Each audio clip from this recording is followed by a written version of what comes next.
مخلل الكرنب البلدي السريع، اسرع مخلل ممكن تعمليه تاكليه. معظمنا ما يعرفش طعمه او ما عملوش قبل كده، واللي يعرف طعمه اكيد داقه عند جده او جدته. عاوزه اقول لك انه طعمه حلو جدا جدا وسهل خالص، وكمان ما بنحطش فيه اي مكونات كتير خالص. ويلا بينا نشوف مع بعض هنعمله ازاي. لو اول مره ليكوا في قناتي، انا شيماء عادل. ما تنسوش تفعيل زر الجرس والاشتراك في القناه علشان يوصلكوا كل فيديوهات الجديده. معايا هنا بقى كرومبة.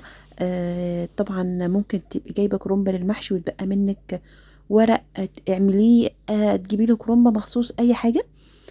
معايا هنا الكرومبة قطعتها، اخدت حوالي 3/4. وهو ما شاء الله لما بيتخلل بيقل حجمه جدا جدا، يعني الكرومبة اللي انت شايفاها دي هتملى برطمان صغير.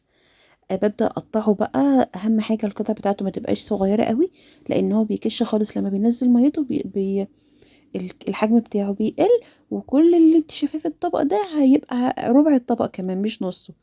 قبل طبعا ما بقطعه بشيل كل الورق الاخضر اللي بره. الورق الاخضر ده ما بيبقاش حلو خالص في التخليل، وبيبقى طعمه مش حلو. فبشيل كل الورق الاخضر، وبعدين ببدا اقطع الكرنبه كويس قوي.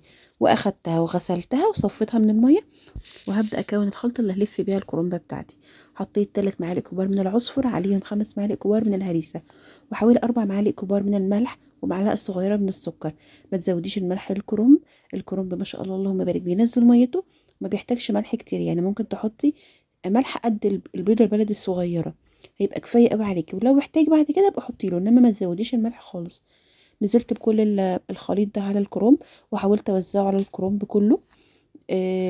هو ما بياخدش وقت خالص، يعني في حوالي ساعتين بيكون نزل المية بتاعته كلها، وكل الخلطة اللي انت شايفاها بتكون اتوزعت عليه كويس قوي قوي. هنا بقى نحط عليه شوية قشر يوستفندي، قشر برتقان، بيبقى حلو ولذيذ وطعمه حلو جدا جدا. ما بيبقاش مر خالص، بيخلي الكرنب ريحته حلوة. وبيتاكل قشر يوستفندي قبل الكرنب كمان. غسلته كويس قوي وبعد كده حطيته عليه ولفيته معاه بالخلطة دي. سبت حوالي ساعتين. بصوا بعد الساعتين كمية الكرنب بقى قد ايه. دول كمية الكرنب اللي كانوا مالين الطبق دلوقتي. سبتهم كمان حوالي ساعتين. بعد 4 ساعات بدأوا ينزلوا المية بتاعتهم كلها. بدأت أحطهم بقى في علبة. طبعا ما بنحطهمش في البرطمان بتاعنا أو العلبة خالص، لأن هم بيبقى حجمهم كبير قوي. إنما بنستنى لما بينزلوا المية بتاعتهم وحجمهم يقل، بعد كده بيتحطوا في أقل برطمان عندك.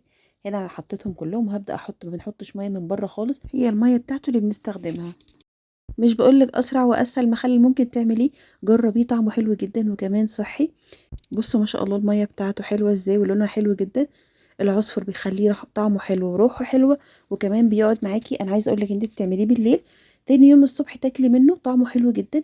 جربيه بس بالطريقة دي، وما تنسينيش بدعوة حلوة.